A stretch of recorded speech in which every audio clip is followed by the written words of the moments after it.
I bought this card 3 years ago from a miner. Yeah, you heard me right, a mining card. What if I told you that you could build a gaming PC that crushes modern titles for just 500 bucks? Sounds impossible, right? Well, I did it. Let's break down the specs. We've got these.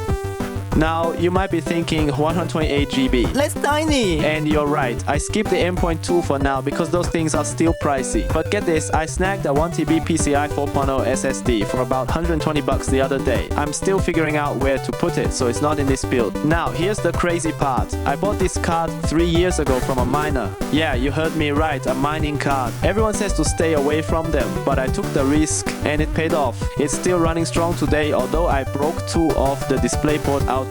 This card alone cost me around 330 bucks if I had invested that money in stocks. Well, let's not think about that. The rest of the components, I got them from a friend for just 170 bucks. An absurd deal. Especially with how expensive RAM is getting these days. My next project, I'm trying to get more computers and desks to host a party at my place. The only problem is I'm running out of space. Should have bought a bigger house. So, what do you guys think? Is this 500 bucks build worth it? Let me know your thoughts in the comments below. And if you enjoyed this video, don't forget to like, Subscribe and share. See you next one.